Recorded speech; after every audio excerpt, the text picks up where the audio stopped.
امتنانا على اللسان الذي لا ضد له ولا ند له ولا مثل له ولا مثال له ولا إله إلا هو. أما بعد فأعوذ بالله من الشيطان الرجيم.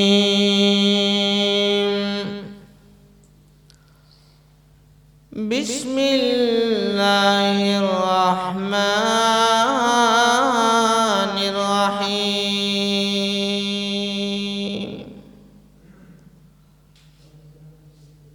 ألهاكم التكاثر حتى زرتم المقابر.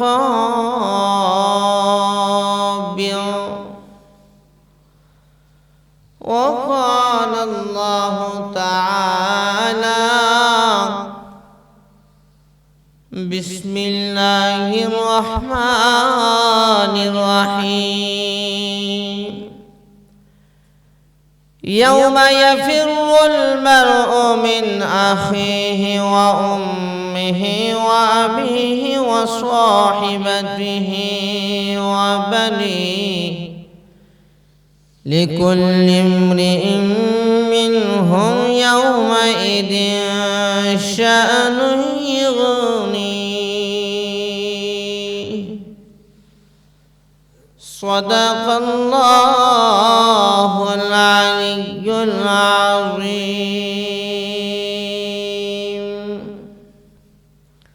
والصلاة والسلام على سيدنا وسندنا وحبيبنا وشفيعنا ومولانا محمد وعلى آله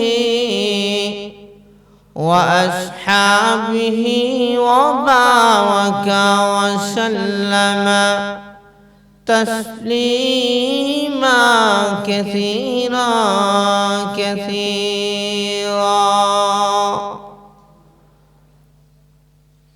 وقال عليه الصلاة والسلام: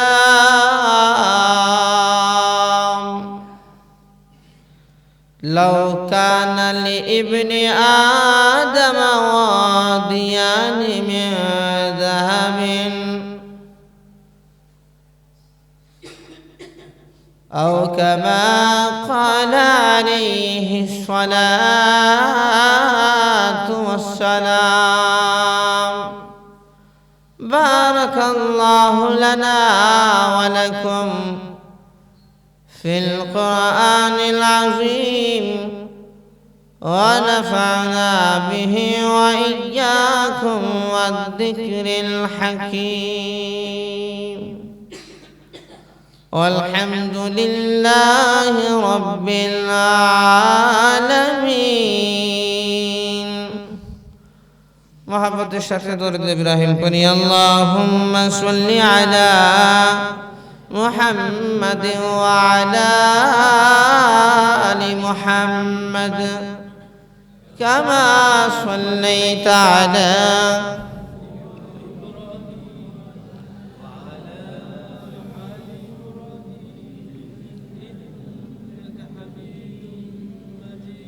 اللهم بارك على محمد وعلى آل محمد كما باركت على إبراهيم وعلى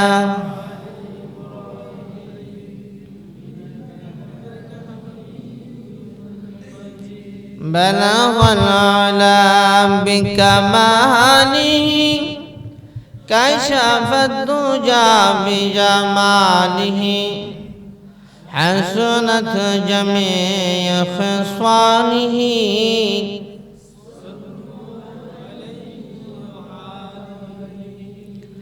वो फूल तो फूल नहीं है जिसे फूल में वो नहीं,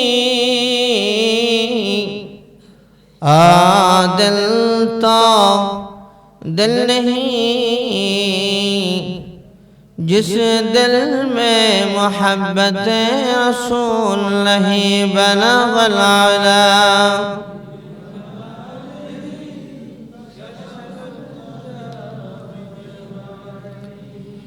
हसनत जमीअ खिसालिही सल्लु अलैहि व आलिही बलगल आला बिकमाली कशफ दुजा बिजमालिही हसनत जमीअ।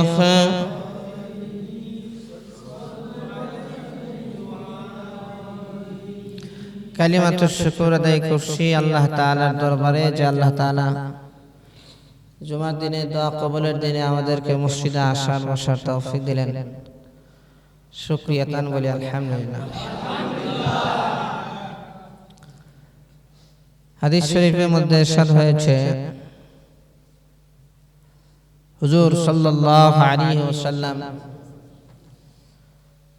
একবার এমন একটা গাছের নিচ দিয়ে যাচ্ছিলেন যে গাছের পাতাগুলা শুকায় গেছে। হুজুর সাল্লাল্লাহু আলাইহি ওয়াসাল্লাম হাতে লাঠি ছিল, লাঠি দিয়ে ডালের মধ্যে আঘাত করলেন আর পাতাগুলি ঝরতে আরম্ভ করলো। হুজুর সাল্লাল্লাহু আলাইহি ওয়াসাল্লাম বললেন সুবহানাল্লাহ আলহামদুলিল্লাহ লা ইলাহা ইল্লাল্লাহ আল্লাহু আকবার। বান্দার গুনাহগুলা এমন ভাবে ঝরায় দেয় যেরকম গাছের পাতাগুলা ঝরে গেল। হুজুর সাল্লাল্লাহু আলাইহি ওয়াসাল্লাম বলেন আফদলুল কালামি আরবাউন, দুনিয়ার মধ্যে যত কথা আছে সমস্ত কথার মধ্যে শ্রেষ্ঠ কথা, উত্তম কথা, ভালো কথা, সবচেয়ে ফজিলতের কথা হলো চারটা। আর একটু জোরে কইবেন না সুবহানাল্লাহ? আমার দিকে তাকান, খেয়াল করেন, খেয়াল করে শুনেন ইনশাআল্লাহ। হুজুর সাল্লাল্লাহু আলাইহি ওয়াসাল্লাম বলছেন পৃথিবীর মধ্যে শ্রেষ্ঠ কথা কয়টা কথা? এক নম্বর হলো সুবহানাল্লাহ, বলেন সুবহানাল্লাহ। দুই নম্বর হইল আলহামদুলিল্লাহ। তিন নম্বর হইল লা ইলাহা ইল্লাল্লাহ। চার নম্বর হইল আল্লাহু আকবার। আরেক হাদিসের মধ্যে হুজুর সাল্লাল্লাহু আলাইহি ওয়াসাল্লাম বলেন লা আন আকুলা, আমি এই কথা বলবো সুবহানাল্লাহ আলহামদুলিল্লাহ লা ইলাহা ইল্লাল্লাহ আল্লাহু আকবার, এই কথাটা আমার বলা দুনিয়া এবং দুনিয়ার মধ্যে যা কিছু আছে তার চাইতে বেশি পছন্দনীয়।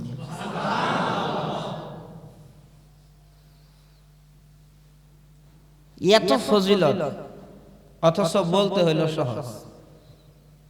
বুখারীর হাদিসের মধ্যে আসছে দুইটা কথা আল্লাহর কাছে সাংঘাতিক প্রিয়, পড়তে সাংঘাতিক সহজ, মিজানের পাল্লায় সাংঘাতিক ভারী। সুবহানাল্লাহি ওয়া বিহামদিহি সুবহানাল্লাহিল আযীম। সুবহানাল্লাহ কোন না?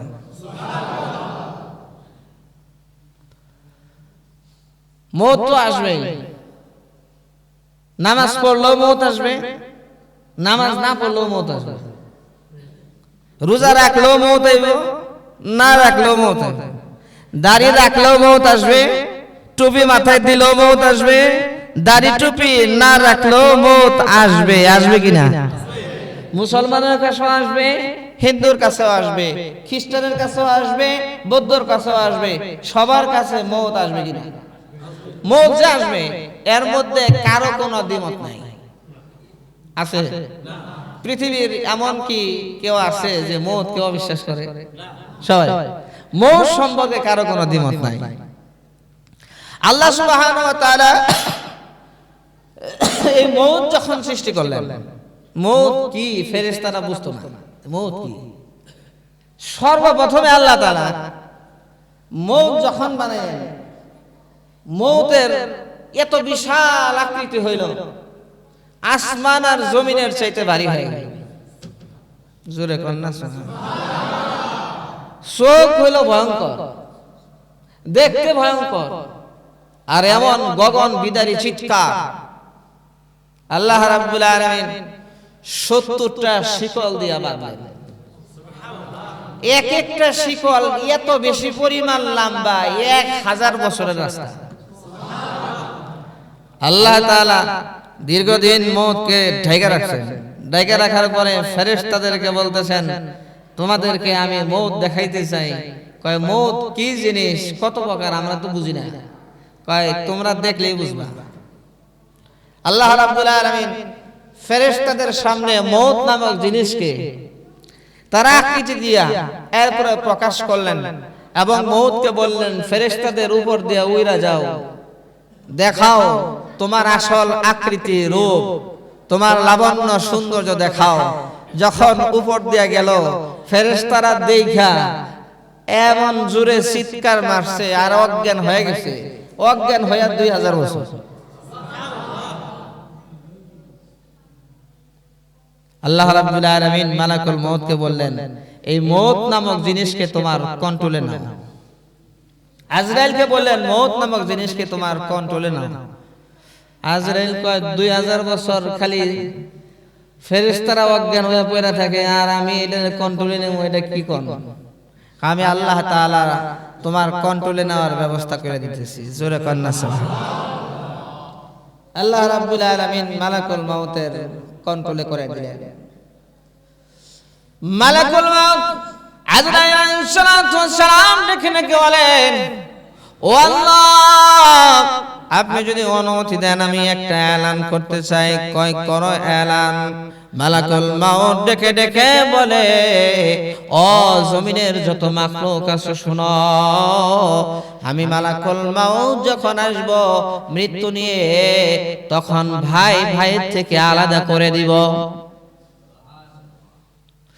স্ত্রীকে তার স্বামীর থেকে আলাদা করে দিব, সন্তানকে তার মা বাবা থেকে আলাদা করে দিব, আত্মীয় স্বজনকে আত্মীয় স্বজন থেকে আলাদা করে দিব। সন্তানের সামনে বাবাকে নিয়ে আসব আর মাকে নিয়ে আসব, মার সামনে থেকে ছোট ছোট শিশু বাচ্চাদেরকে নিয়ে আসব। এই জন্য এখনো সময় আছে, সাবধান হয়ে যাও, সাবধান হয়ে যাও, সাবধান হয়ে যাও। মালাকুল মউত যেদিন আসবেন, জান কবজ করে নেবে। দুনিয়ার কোন ধন সম্পদ সে সঙ্গে নিয়ে যেতে পারবে না, কোনো কিছুই নিয়ে যেতে পারবে না। পারবে নাকি? টাকা পয়সা নিয়ে যেতে পারবো নি? আমার জন্য কবরের মধ্যে টাকা পয়সা পাঠায় দিও, ব্যাংকের কার্ড পাঠায় দিও, কবরের জিন্দেগিতে গিয়া এটিএম বুথে গিয়া টাকা উঠামো আর খামো, বাজার করো। হবে নাকি? বলেন হবে নাকি? সম্ভব নাকি? ঘর বাড়ির টাকা পয়সা, দালান কোঠা, কোনো কিছুই নিয়ে যাওয়া সম্ভব না। সবাই জানে মউত আসবে, মৃত্যু আসবে। মালাকুল মউত একদিন না একদিন সাক্ষাৎ করবে। কোন সময় মালাকুল মউত আসবে কেউ জানি না, কেউ জানি না। যে কোনো টাইমে মালাকুল মউত চলে আসতে পারে। রাস্তায় বের হইছি, হঠাৎ করে বুকের বাম পাশে ব্যথা, মেডিকেলে ভর্তি করা হয়েছে, ডাক্তার মৃত ঘোষণা করেছে। সব কিছু ফালাইয়া, দুনিয়ার জমিনের সব কিছু ফালাইয়া, সাদের আল্লাদের বাড়িঘর ফালাইয়া, টাকা পয়সা ফালাইয়া, ব্যাংক ব্যালেন্স ফালাইয়া, শখের মানুষগুলোকে ফালাইয়া, সন্তান, স্ত্রী, মা বাবা, ভাই বোন, আত্মীয় স্বজনকে সবাইকে ফালাইয়া রওনা হয়ে গেল দুনিয়ার জমিন থেকে আখিরাতের জিন্দেগিতে। কথা ঠিক না? এই জন্য বাদশা হারুন রশিদের কাছে এক পাগল যাইতো, নাম তার বাহলুল। আসলে সে আমাদের মতো এরকম আমরা যাদেরকে পাগল বলে চিনি এরকম পাগল সে ছিল না। সে আসলে আল্লাহর ওলি ছিল, সে আল্লাহর জন্য পাগল ছিল।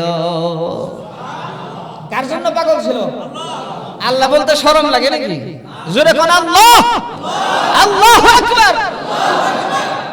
আল্লাহু আকবার বললো দেখবেন একটু গরম লাগলো, হ্যাঁ একটু শক্তি খরচ করেন। আরে ভাই আল্লাহু আকবার বললেও তো মউত আসবে, কিন্তু ওই মউতটা হবে মজার মউত, স্বাদের মউত। মালাকুল মউত আসবে জান্নাত থেকে, জান্নাতে ফেরেশতারা সুগুনান লয়া হাজির হইবে। আরো জোরে কন্না সুবহান। বাদশা রশিদের কাছে বাহলুল পাগল গেছে, বাহলুল পাগল যাওয়ার পরে বাদশা হারুন রশিদ কয়, এই পাগলা, এরে পাগল, ঘর বাড়িতে তো থাকস না, থাকস তো কবরস্থানে, আর করস খালি পাগলামি। দেখলে তো একবারে ভয়াবহ অবস্থা। এই নে পাগল, তোরে একটা লাঠি দিলাম। লাঠি দিছে বাদশা হারুন রশিদ, তার লাঠি দিয়া কইতেছে যে তোর চাইতে কোন বোকা মানুষ পাইলে আমার এই লাঠিটা তাকে তুই দিয়ে দিবি। কিটি সাইজ করে বলছে, অপমানের জন্য বলছে, লজ্জার জন্য বলছে। অনেকে আছে না খুশা দিয়ে কথা কয়, আছে না নাই? অপমান করে কথা কয়, এরকম মানুষ আছে না? দেখবেন কথায় কথায় খালি খোঁচা মারবো, অপমান করবো, এটা তার স্বভাব। অপমান করতে মজা পায়। আরেকজনকে অপমান করা যে এটা গুনাহ, এটা সে বুঝে না। আরেকজনকে অপমান অপদস্থ করা যে গুনাহ, এটা সে বুঝে না। আমল নামায় যে গুনাহ জমা হইতেছে, এটা সে বুঝে না। এমন হাসি মজাক করব না যার মাধ্যমে আরেকজনে অপমানিত হয়, লাঞ্ছিত হয়। এমন হাসি মজাক করব যার মাধ্যমে আপনার আরেকজনে আনন্দ পায়, খুশি পায়, এবং সেটা সত্য কথার মাধ্যমে হয়। হুজুর সাল্লাল্লাহু আলাইহি সাল্লাম করছেন, কথা ঠিক না? হাসি মজাকের মাধ্যমেও আমাদের কত গুনাহ আমরা কামাই করতেছি, অভাব নাই, হিসাব নাই। তো বাহলুল পাগলকে যখন নাকি লাঠি দিছে, এই লাঠি নিয়ে বাহলুল ঘুরতেছে। অনেকদিন পরে বাদশার সাথে দেখা। বাদশা কয়, কিরে আমার চেয়ে বোকা মানুষ পাস নাই? তোর চেয়ে বোকা মানুষ পাস নাই? কয়, না এখনো পর্যন্ত পাই নাই। এখনো পর্যন্ত? ও এখনো পর্যন্ত পাস নাই, আচ্ছা ঠিক আছে। কিছুদিন পরে বাহলুল পাগল সে শুনল বাদশা হারুন রশিদ অসুস্থ হয়ে গেছে, মুমূর্ষ অবস্থা। তখন বাহলুল পাগল সে বাদশার রাজদরবারে গেছে বাদশাকে দেখার জন্য। বাদশাকে যায় বলতেছে, বাদশার নামদার কি অবস্থা? আমি মনে হয় শেষ রে পাগলা, আমি শেষ, আমি মনে হয় আর বাঁচবো না। বাঁচবেন না, যাইবেন কই? আখিরাতের লম্বা চড়া সফরে যাইতেছে। ও লম্বা সফর? কেমন লম্বা? কই এই সফর থেকে ফিরার আর কোনো কায়দা নাই। ও আচ্ছা, তাইলে মনে হয় প্রস্তুতির জন্য আপনি সৈন্য সামন্ত পাঠাইছেন তো ঠিক মতো, সফর সঙ্গীদেরকে আগে ভাগে পাঠাইছেন তো কিছু। কি কস পাগলা, তোরে তো এতদিন খালি পাগল কইছি, আর তুই আসলেই পাগলা। ওই জিন্দেগিতে কি কোনো সৈন্য সামন্ত পাঠানো যায়? কো আচ্ছা, তাহলে বাবুরসি মনে করেন পাঠাইছে, কারণ আপনি যেখানে সফরে যান 2 দিন আগে বাবুরসি পাঠায় দেন, তাহলে বাবুরসি পাঠাইছেন। কারে পাগল রে, তোরে যে কেমনে বুঝামু, এই জিন্দেগিতে কি বাবুরসি পাঠানোর সুযোগ আছে? কাদালে বাদশা জামা কাপড় কতগুলা নিয়ে যেতেছেন, শীতের জামা, গরমের জামা, কেমনে কি কতগুলা, প্রস্তুতি কেমন? আরে পাগল, তোরে আর বুঝাইতেই পারলাম না। এমন এক সফরে যেতেছি যেই সফরে কোনো কিছু নিয়ে যাওয়ার ক্ষমতা নাই। বাহলুল পাগল তখন ডেকে ডেকে বলতেছে, বাদশা যেই জিন্দেগি লম্বা চূড়া, যেই জিন্দেগির শুরু আছে শেষ নাই, তার জন্য আপনি সৈন্য সামন্ত পাঠাইলেন না, বাবুরসি পাঠাইলেন না, কোনো প্রস্তুতি নাই, কোনো হুইশিয়াল নাই, কোনো সিকিউরিটি নাই, কোনো চেক নাই। অথচ দুনিয়ার অল্প সময়ের জিন্দেগির কোথাও কোনো প্রোগ্রামে অ্যাটেন্ড করলে আগে ভাগে সেটা সৈন্য সামন্ত পাঠায়া, সিকিউরিটি গার্ড পাঠাইয়া, গোয়েন্দা পাঠায়া, নিরাপত্তার ব্যবস্থা আছে কিনা এটা সেটা বাবুরসি পাঠায়া কত প্রস্তুতি নেন। অথচ আপনাকে সারা জীবন দেখলাম যেই জিন্দেগির শুরু আছে শেষ নাই, সেই জিন্দেগির কোনো প্রস্তুতি নাই। আপনার চাইতে বোকা এই পৃথিবীতে আল্লাহর জমিনে আর একটাও নাই। সুতরাং আমার আমার চাইতে বোকা মানুষ আজকে আমি পায়া গেছি, এই নেন আপনার লাঠি আপনার কাছে রাখেন।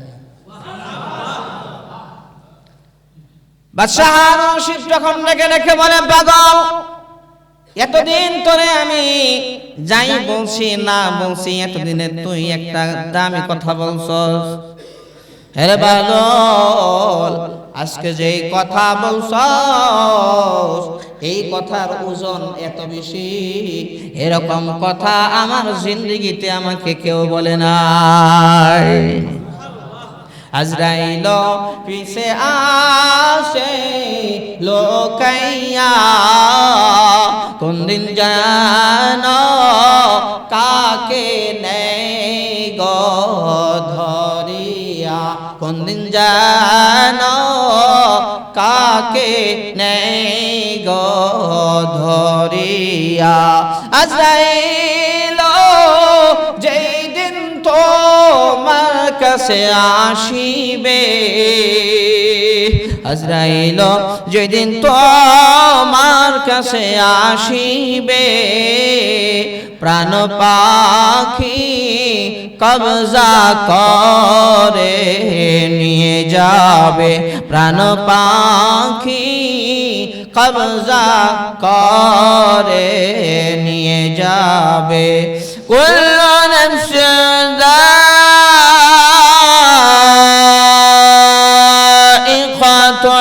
মাউত। রব্বুল আলামিন দেখে দেখে বলেন, প্রত্যেকটা প্রাণীকেই মৃত্যুর স্বাদ আস্বাদন করতে হবে। প্রত্যেকের কাছে মালাকুল মাউত যাবে, মালাকুল মাউত যাবে। কারো জান কবজ করা হবে, তার জান কবজ করার সময় খারাপ লাগবে না, জান্নাতের নিয়ামত দেখবে। কারো জান কবজ করা হবে, এমন ভয়াবহ অবস্থা হবে, তার মনে হবে এর চাইতে কষ্ট করার কোনো জিনিস নাই। মৌত সবার কাছে আসবে, আসবে কি আসবে না? আসবে। উলামায়ে কেরাম এত বুঝাইতেছেন, আলেম উলামারা কোরআন হাদিস দিয়ে বুঝাইতেছেন, বলে যে এক কান্দে শুনি আর এক কান্দে বের করি। অনেকে বুঝেও না মোল্লারা কি কয়, মোল্লারা কি কয়, এটা না ওইটা না, এটা শিরক, এটা বেদাত, এটা অমুক, কি কয়। বুঝে আসবে ওই দিন। এখন তো অনেক কিছু বুঝে আসবে না, বুঝে আসবে ওই দিন যখন মওত হবে, সেই দিন বুঝে আসবে মোল্লারা কেন এত গলা ফাটাইছে। ওটা ঠিক না বেঠিক?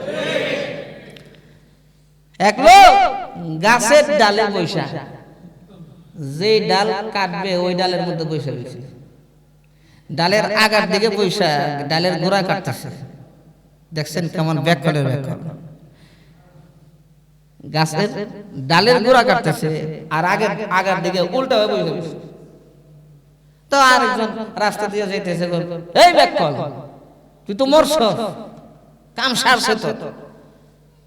এরকম কাম মানুষ করে, এত ব্যাককল এত বুঝে না, এত ব্যাককল বুঝে না। তাই আমি কি তাহলে সত্যি মরে গেছি?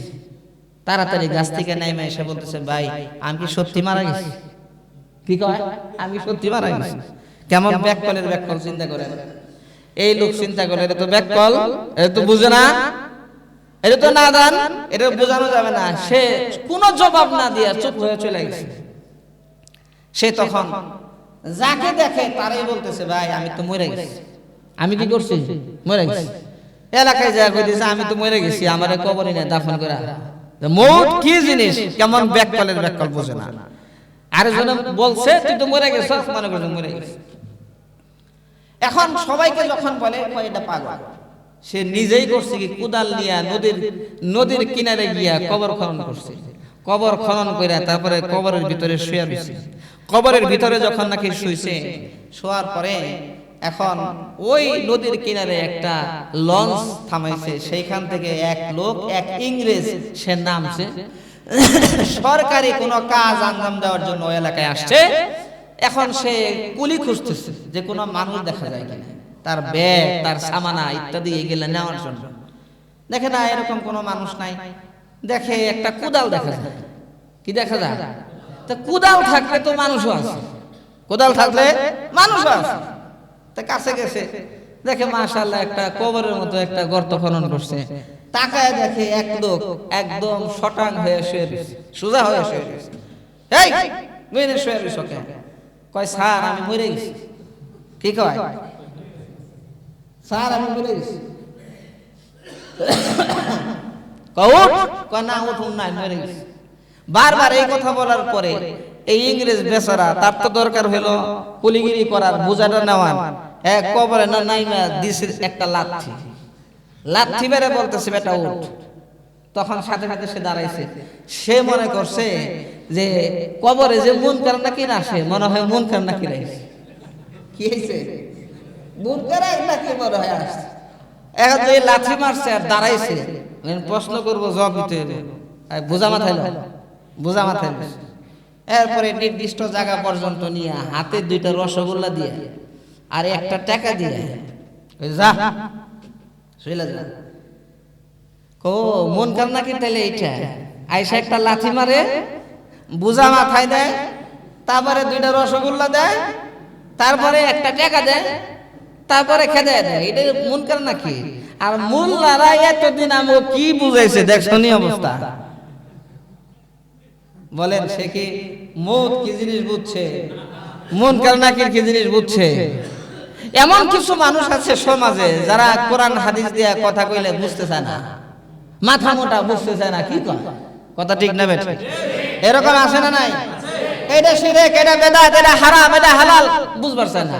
আরে আমার এত কিছু বাইসে চলতে, হুজুরা কি বুঝে? হুজুরা কি বুঝে? হুজুরা বুঝে না, হুজুরা কিছুই বুঝে না। আরে হুজুররা যা বুঝে এটা সারা জীবন সাধনা করলেও তুই বুঝবি না। কথা ঠিক না বেঠিক? কারণ হুজুররা যা বুঝে এটা কোরআন হাদিসের জ্ঞান, কোরআন হাদিসের ইলম, কোরআন হাদিসের জ্ঞান। নবী রাসূলদের জ্ঞান সেখান থেকে শুরু হয় যেখানে সাধারণ মানুষের জ্ঞান শেষ হয়। সেই নবী রাসূলদের উত্তরাধিকারী হলো আলেম ওলামারা, যারা কোরআন হাদিসের জ্ঞান পাইছে। জোরে কন্না সুবহানাল্লাহ। এই জন্য উলামায়ে কেরাম দরদ নিয়ে, মুহাব্বত নিয়ে মানুষদেরকে বুঝান। তো যেই কথা বলতেছিলাম, এই বেচারা করছে কি, যাইতেছে দেখে সন্ধ্যার পরে এক জায়গায় মাহফিল হইতেছে, আর এক হুজুর তো খুব ওয়াজ করতেছে, ভাই একদিন দুনিয়ার জমিন থেকে চলে যেতে হবে, মুনকার নাকির আসবে, আয়েশা সওয়াল করবে 3টা, জবাব না দিতে পারলে খবর আছে। এই তো আপনার স্টেজে উঠা আপনি ওয়াজ বন্ধ করেন। এগুলা সব মিথ্যা কথা। নাউজুবিল্লাহ কোন না? কই কেন? কারে মুনকার নাকির আমি মাত্র দেখে আসলাম। মুনকার নাকির আসে আর পাছার মধ্যে একটা লাথি মারে, তারপরে দাঁড় করায়, মাথায় বোঝা উঠে দেয়, কত দূর আনার পরে 2টা রসগোল্লা দেয়, একটা টাকা দেয়। মিয়া বাটপারি পাইছে না, এতদিন খালি মিছা কথা কইছে। নাউজুবিল্লাহ। এই যে দেখেন অবুঝ হইলে কি অবস্থা হয়। এই জন্য ভাই আল্লাহ সুবহানাহু ওয়া তাআলা আমাদেরকে কোরআন আর হাদিস, আমাদের জীবন চলার পাথেয় হিসেবে কোরআনকে কেউ যদি ফলো করে জিন্দেগিতে সে কোনোদিন গোমরা হবে না। কথা ঠিক না বেঠিক? উলামায়ে কেরামের কথা যদি মাইনা চলে তাহলে জিন্দেগিতে সে রাস্তা হারাবে না। কথা ঠিক না বেঠিক? আর যদি মন গড়া জিন্দেগি যাপন করে, অমুকে কইছে তমুকে কইছে, তাহলে একবারে কাম সারছে। মন গড়া জিন্দেগি যাপন করলে একবারে কাম সারা। আর শয়তান চাই হলো কেমনে খালি আলেমদের থেকে আলাদা কইরা ওরে ধোঁকা দিয়া ওরে সাইজ করে জাহান্নামের দিকে নিয়ে যায়। নাউজুবিল্লাহ। ভাইরা আমার, বন্ধুরা আমার, এই জন্য বলতেছিলাম আল্লাহ রাব্বুল আলামিন দুনিয়ার জমিনে আমাদেরকে পাঠাইছেন, ওয়া মা খালাকাতুল জিন্না ওয়াল ইনসা ইল্লা লিয়াবুদুন। আল্লাহ তাআলা বলেন, আমি আল্লাহ মানুষ আর জিনকে বানাইছি একমাত্র আমার ইবাদত বندگی করার জন্য, একমাত্র আমার গোলামি করার জন্য। হে মানুষ, একমাত্র আমার গোলামি করবি, আমি আল্লাহ জাহান্নাম থেকে বাঁচাইয়া জান্নাতের মালিক বানায় দিব। ওই যে বাদশাহ হারুন রশিদ আর বাহলুল বাদল বাহলুল পাগলা কবরস্থানের মধ্যে জিন্দগি যাপন করত, সেইখানে খাইতো, সেইখানে ঘুমাইতো।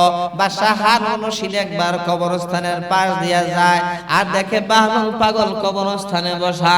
হয় এই পাগলা এদিকে আয়। বাহলুল বাদশাকে দেখে গাছের মধ্যে উঠছে। কবরস্থানে একটা গাছ ছিল, গাছের মধ্যে উঠলো। গাছের মধ্যে ওঠার পরে বাদশা কয়, তুই আর ভালো হইলি না? এই বাহলুল পাগল, তুই আর ভালো হইলি না? কয়, আমি তো ভালোই বাদশা, তুই ভালো হয়ে যা, তুই তো ভালো আছ না। কয়, তুই কবরস্থানে থাকস কেন? আরে বাদশা, ওই ঘর বাড়ি ফালাইয়া, ওই রাজমহল ফালাইয়া একদিন না একদিন তোর এই জায়গায় আসতে হবে। যেই জায়গায় একদিন না একদিন তোর আসতে হবে, যেই জায়গায় আমার একদিন না একদিন আসতে হবে, আমি আগেই তো আইসা বইসা রয়েছি, তোর আশাটা বাকি। তুই তো তোর বিল্ডিং ফালায় আসতে পারস না। বাদশা সেটাকে না কেমন, আরে বালক শোন, আমার কাছে যদি তুই কিছু চাস, চাইতে পারস, আমি তোরে দিব। কই, তোর কাছে আছে কি? তোর কাছে চাই কি? দিতে পারবি না? তিনটা জিনিস চাই। কয়, কি জিনিস? এক নাম্বার হইলো, যখন আমার মৌত হবে, মৌত যখন আসবে, মৌত যখন গনে আসবে, তখন আমার হায়াতটা লম্বা করে দিবি, পারবি? কয়, না তা তো পারবো না, সরি।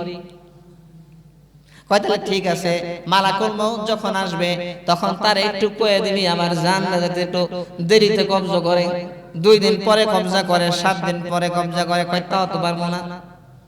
তো তাও পারবি না? কয়, না। তাহলে এক কাজ করবি, আমি যদি জাহান্নামী হয়ে যাই, জাহান্নাম থেকে বাঁচাইয়া জান্নাতে নিবি। কয়, সরি, পারবো না। কয়, তাহলে কিছুই পারবি না? তুই তো আসলে বাদশা না, তুই তো ফকির, তুই তো আরেকজনের মুখাপেক্ষী।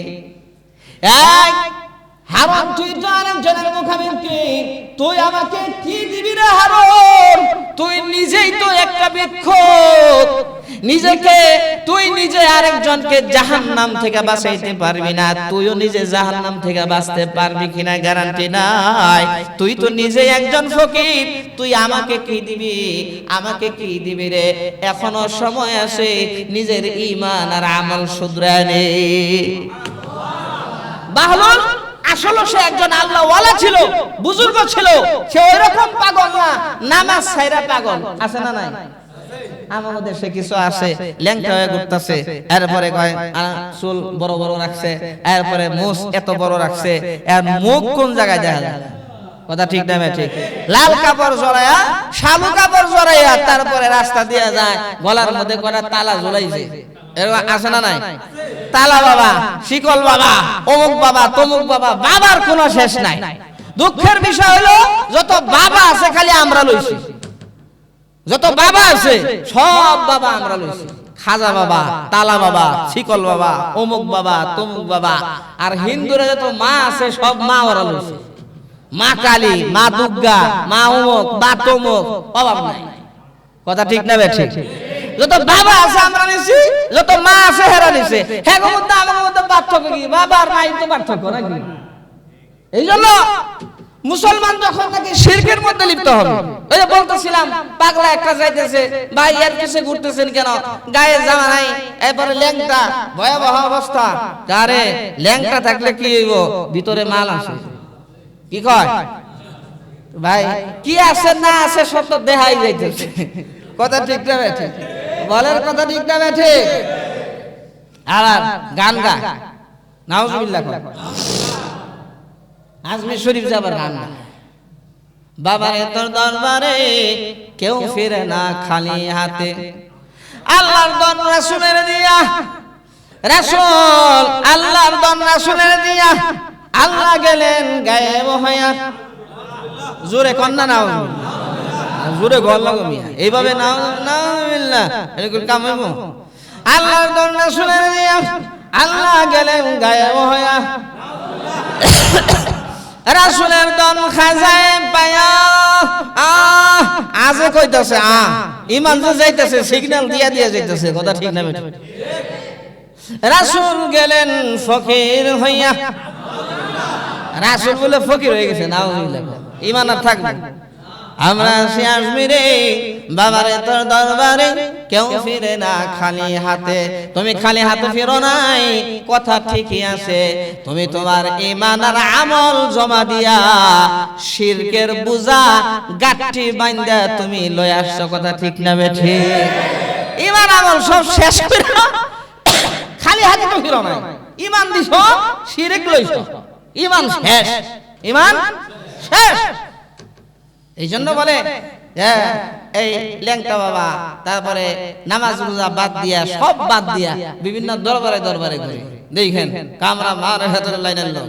আরে তোরা মারিফাতের লাইনের লোক, তোরা মরার পথে, মরা পথের লোক, কথা ঠিক না? হুজুর সাল্লাল্লাহু আলাইহি ওয়াসাল্লাম কি মারিফাত বুঝতেন না? আল্লাহ রাসূল কি মসজিদে জামাতের নামাজ পড়েন নাই, কখনো ছাড়ছেন নাকি? ভয়াবহ অসুস্থ, কঠিন অসুস্থ, আল্লাহর নবীর পা জমিনে ফেলতে পারেন না, দুইজন সাহাবীর কাঁধে ভর করে মসজিদে জামাতে হাজির হয়। বুঝা গেল তোমার রাসূলের মারিফাত আর তোমাদের মারিফাত এক মারিফাত না, কথা ঠিক না? কারণ তোমার রাসূলের মারিফাত হইল আসল মারিফাত, আর তোমাদের মারিফাত হইল মরার পথ। যাত্রাবাড়ির মোড়ে একবার মাহফিল করে আইতেছে, দিয়ে দরুদ শরীফ যে পড়তাছে, এটা গানের সুর। দুই পাশে দুইটা ঢোল লইছে, তবলা লইছে, আল্লাহুম্মা সাল্লি আলা সাইয়্যিদিনা মুহাম্মদ নবিয়ানা নাবিয়ানা মাওলানা কসম মারে বিট মার, জোরে কন্না নাউজুবিল্লাহ। দরুদ শরীফ দিতে শুরু করছে।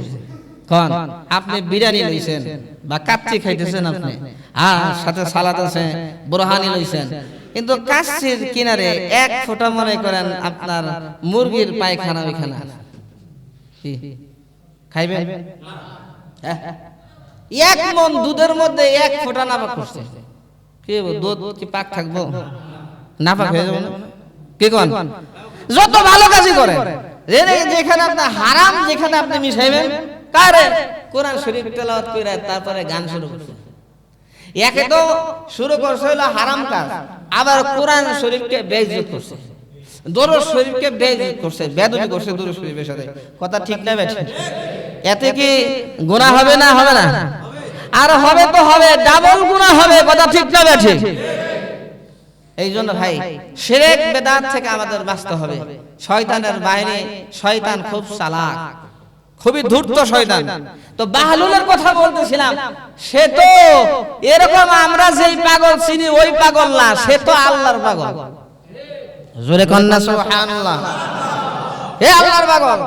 বাদশা হারুন রশিদ একবার তার স্ত্রী জুবাইদা নাম শুনছেন আপনারা? বাদশার বেগম জুবাইদা এমন আল্লাহ ওয়ালা ছিলেন, আল্লাহ ওয়ালি ছিলেন। আল্লাহু আকবার, ইতিহাস সাক্ষী।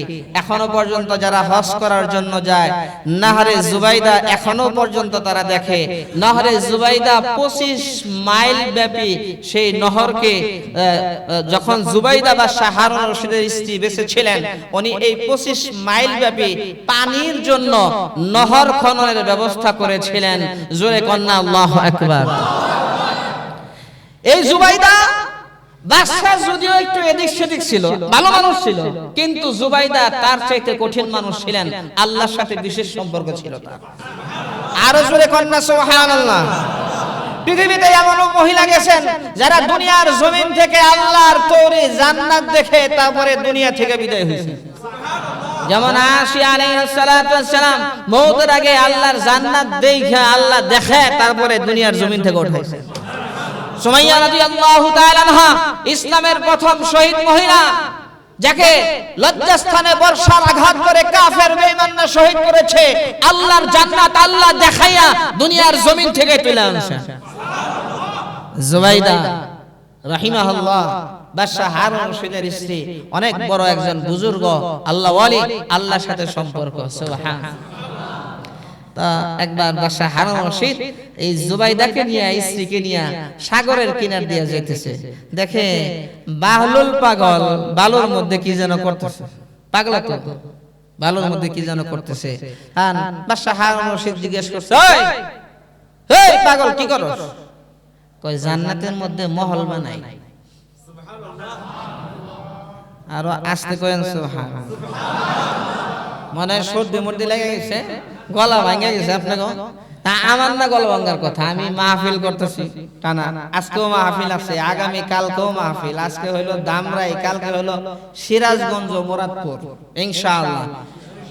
যে বাতাস আর কুয়াশা দেখে মনে হইতেছে আল্লাহ আল্লাহ, তো দিনই সফর, আল্লাহর কালামের কথা প্রসারের জন্য যাব, এই জন্য কোনো অসুবিধা নাই।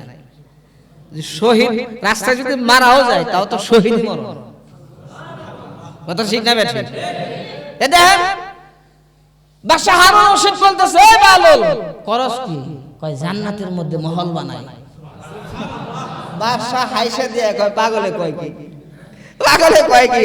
বালুর মধ্যে আঙ্গুল দিয়া ঘর বানাইতেছে, ঘর, আর কইতেছে জান্নাতের মধ্যে মহল বানাই। এই পাগল, তোর এই জান্নাতি মহল কে পাবে? কয় যে কিনবে সেই পাবে।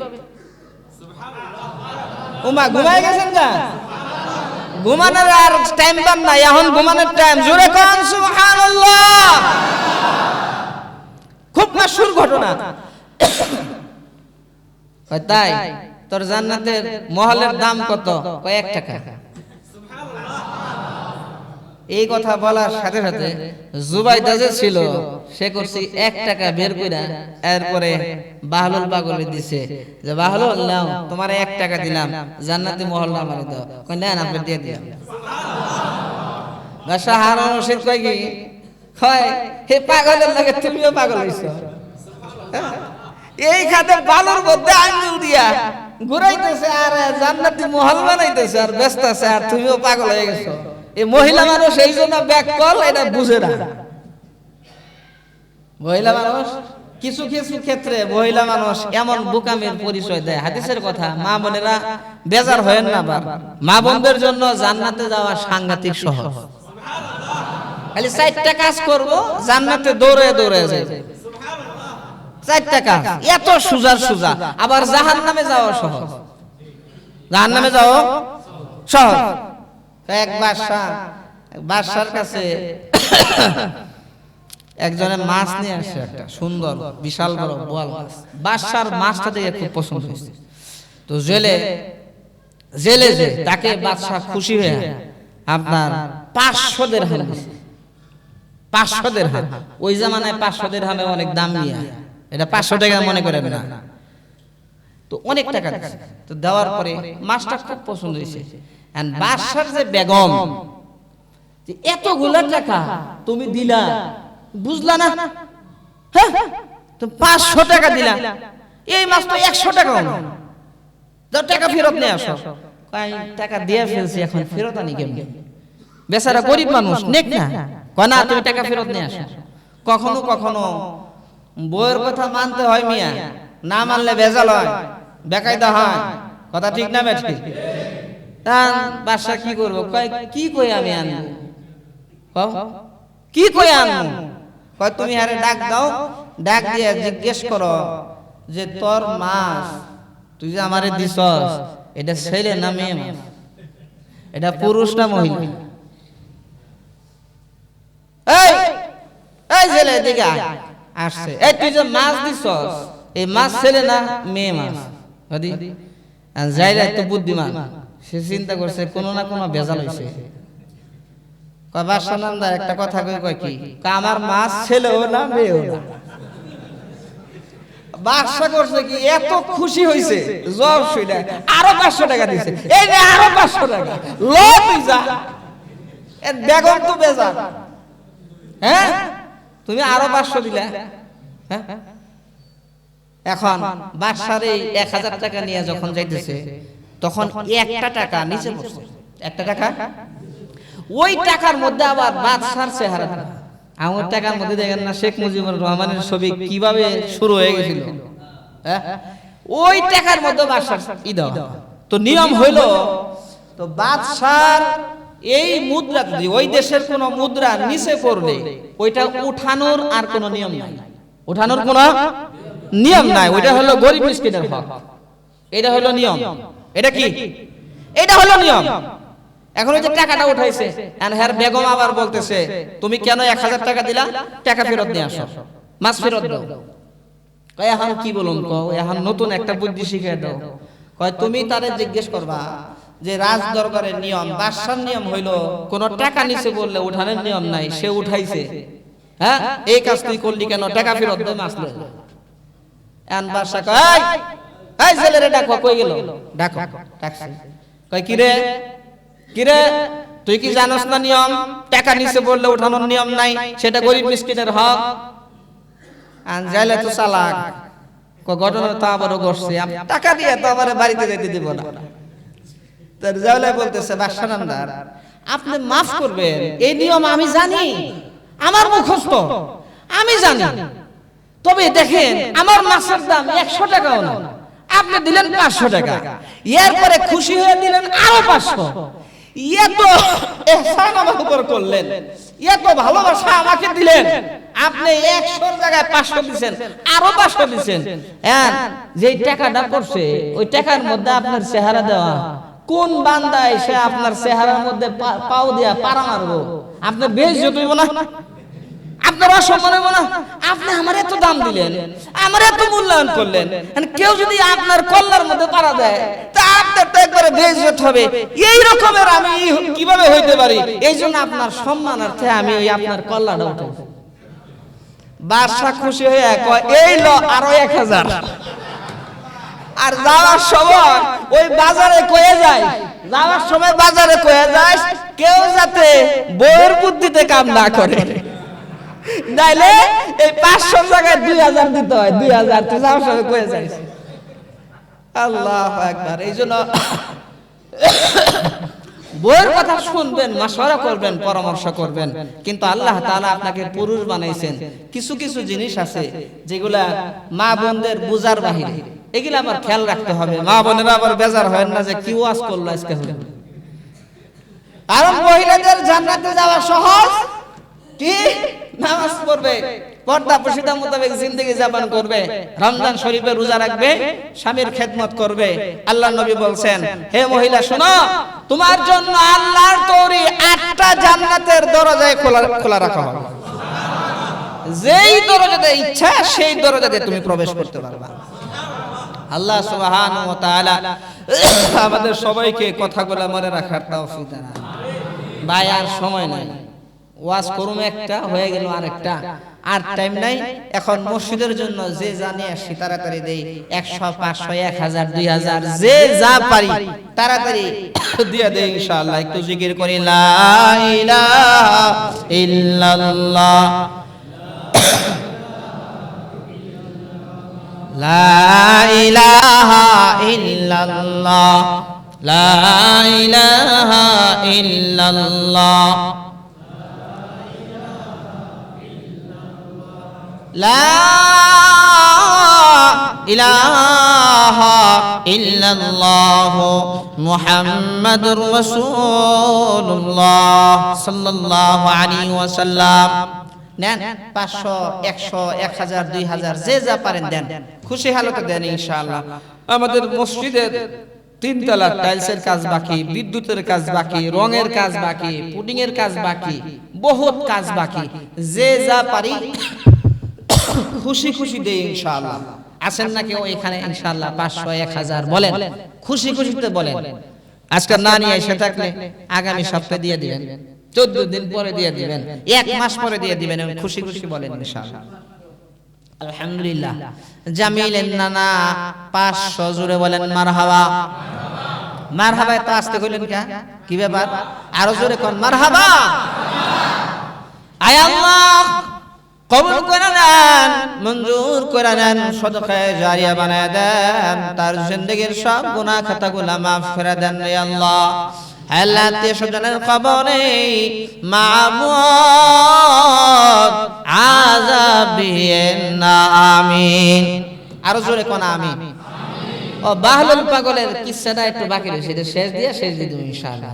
তো বাহলুল তাকে যখন নাকি জুবাইদা 1 টাকা দিছে, 1 টাকা, তো বাহলুল কয় ঠিক আছে আপনারে জান্নাতি মহল দিয়ে দিলাম। মনে আছে না ভুলে গেছেন? ভুলে গেছেন? তাহার হাওয়াসা হারুন রশিদ বলতেছে তোমার মতো ব্যাককল লোক দেখে আসলে মহিলা মানুষ বুদ্ধি নাই। হ্যাঁ এই জান্নাতি মহল হ্যাঁ এখানে 1 টাকাতে বেচবো, এই আর কি বাপ দাদার জান্নাত নাকি? বাদশা রশিদ সে তো জানে না এই আল্লাহর ওলি 1 টাকা নিয়ে কি করবে। আল্লাহর ওলি 1 টাকা নিয়ে এমন জায়গায় খরচ করছে যেই খরচের মাধ্যমে আল্লাহ রাব্বুল আলামিন জুবাইদার জন্য জান্নাতে মহল বানায় দিয়েছে। বিস্তারিত বলার টাইম নাই। বাদশা হারুন রশিদ যখন রাজমহলে রাত্রিবেলায় ঘুমাইছেন, ঘুমের মধ্যে স্বপ্নে দেখেন কিয়ামত কায়েম হয়ে গেছে। আল্লাহ রাব্বুল আলামিনের হাসরের ময়দানে সবাই দাঁড়ায় গেছে। যারা গুনাহগার তাদেরকে জাহান্নামের আগুনে ফেলানো হইতেছে, আর যারা নেককার তাদেরকে জান্নাতের মধ্যে নেওয়া হইতেছে। বাদশা হারুন রশিদকে বলা হলো, এই বাদশা চল চল, তোর জন্য একটা সারপ্রাইজ আছে। সুবহানাল্লাহ। বাদশাকে নিয়ে গেল জান্নাতের ভিতরে, নিয়ে গেল জান্নাত ঘুরা ঘুরা দেখতেছে, দেখে হঠাৎ করে এমন একটা মহল দেখা যায় যেই মহলটা আশ্চর্য মহল। এরকমের আশ্চর্য মহল বাদশা বলেন জান্নাতের মধ্যে উৎকৃষ্ট একটা মহল, যেই মহলের সৌন্দর্যতা বর্ণনা দিয়ে শেষ করা যাবে না। এবার বাদশা ওই মহলের সামনে যখন পৌঁছায় গেল, মহলের দরজার সামনে লেখা দেখতেছে এটা হলো জুবাইদার মহল। জুবাইদার মহল লেখা। কিরে কোন জুবাইদা? এ কোন জুবাইদা? এবার ফেরেশতা ডেকে ডেকে বলে, হারুন রে, এটা হলো তোমার স্ত্রী জুবাইদা। তোমার স্ত্রী জুবাইদার জন্য আল্লাহ রাব্বুল আলামিন জান্নাতের মধ্যে মহল বানায় দিয়েছে। তোমার স্ত্রী জুবাইদার মহল। বাদশা দেখেন খুব আশ্চর্য মহল। বাদশা হারুন রশিদ ডেকে ডেকে বলে, আমি এই মহলের মধ্যে একটু ঢুকতে চাই। তখন ফেরেশতা বলে, বাদশা তুমি না বাদশা কত মানুষের বিচার সালিশ করো, কত মানুষের সমস্যার সমাধান করো, তুমি বুঝো না এটার যে মালিক, মালিক ছাড়া এই মহলের মধ্যে অন্য কেউ ঢুকতে পারবে না। মালিক যখন ঢুকবে, ওই মালিক যাকে অনুমতি দিবে সেই এই মহলের মধ্যে ঢুকতে পারবে। বাদশা যখন ঘুম থেকে জাগ্রত হয়ে গেছে, হওয়ার পরে জুবাইদার কাছে এত আর মনে নাই, বাহলুলের সাথে যে ঘটনা এটা মনে নাই। তার স্ত্রীকে যা বলতেছে, জুবাইদা তোমার এমন কি আমল যে জান্নাতের মধ্যে তোমার জন্য এত সুন্দর সুরম্য একটা মহল আমি দেখলাম। জুবাইদা কয়, আমারও তো মনে পড়ে না যে আমি কি আমল, এরকম কি আমল, কোন আমল হইতে পারে। হঠাৎ করে জুবাইদার মনে পড়ছে কালকের যে ঘটনা, 1 টাকা দিয়ে যে জান্নাতের মহল আনলাম, এরকম হইতে পারে। ধরো এরকম কাহা, ওইটাই ওইটাই দেখো, ওইটাই। ও পাগল হইলে কি, ও তো আল্লাহর পাগল। ও আমার এই 1 টাকা নিয়ে এমন জায়গায় খরচ করছে যে আল্লাহ জান্নাতে মহল বানায়। জায়গাটা কি? জায়গাটা হলো হুজুর সাল্লাল্লাহু আলাইহি সাল্লাম বলছেন, আল্লাহর ঘর যে বানায় তার জন্য আল্লাহ তাআলা জান্নাতে মহল বানায়। আল্লাহর ঘরে নিয়ে খাটাইছে। জোরে কর না সুবহানাল্লাহ, আরো জোরে কর আল্লাহু আকবার। বাদশা কয়, পাগলা কই আছে, আমি খুঁজে আজকে আমি কিনি। এবার বাদশা খুঁজতেছে বাহলুলকে, কোথায় পাওয়া যায়, কোথায় পাওয়া যায়। খুঁজতে খুঁজতে হঠাৎ করে পাওয়া গেল বাহলুলকে। বাহলুল, গতকালকে জুবাইদার কাছে তুমি জান্নাতি মহল বেচছো, আজকে আমার কাছে বেচবানি? কয় হ্যাঁ বেচবো। কয় নাও 1 টাকা।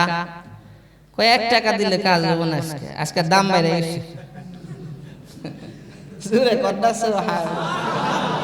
কত হইছে? কয় তোমার অর্ধেক রাজত্ব দিয়ে দিতে। পাগলামি করার জায়গা পাও না, কালকে 1 টাকা বেচছো, আজকে আবার অর্ধেক রাজত্ব তোমারে দিবে। যাও, জান্নাতের মহল কোনো না কোনো ভাবে আমি বানাই লইনি, আল্লাহর কাছ থেকে লয়ে লইব, কিনার দরকার নাই। তো বাহলুল পাগল বলতেছে, কেন? কয় দাম বেশি। কয় দাম বেশি কেন এটা জিজ্ঞেস করো। কয় কেন বেশি? কালকে 1 টাকা ছিল, আজকে বেশি কেন? কয় বেশি এই জন্য, গতকালকে জুবাইদা যে কিনছে না দেখে কিনছে। খালি বিশ্বাসের উপরে গেছে। আর আজকে তুমি দেখায় দাম করতেছ। বাদশা তো আর স্বপ্নের কথা কয় না, কয় পাগলা তুই জানলি কেমনে? তুমি স্বপ্নে দেখো নাই, দেখো নাই তুমি স্বপ্নে? সুবহানাল্লাহ কোন না, আরো জোরে কোন না সুবহানাল্লাহ।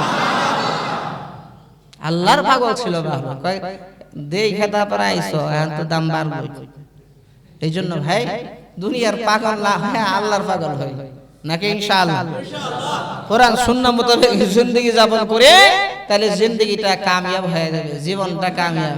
আর যদি খায় ধরি মারি সই খায় অমুক করি তমুক করি হাম করি তান করে আর কবরে গিয়া ফেরেশতা গো লাত্তি কুতা উষ্টা খায়, কথা ঠিক না বেঠিক? দুনিয়া হলো পরীক্ষার হল, যে যা করবে পাবে তার ফল, কথা ঠিক না বেঠিক? এই জন্য দুনিয়ার পরীক্ষার হলে আমরা পরীক্ষা দিচ্ছি। এই অল্প সময়ের জিন্দেগি পরীক্ষা উত্তীর্ণ হতে হলে গুনাহকে ছাড়তে হবে আর নেককে ধরতে হবে, আমল ধরতে হবে, গুনাহ ছাড়তে হবে, হারাম বর্জন করতে হবে। আল্লাহ সুবহানাহু ওয়া তাআলা আমাদের সবাইকে তৌফিক দান।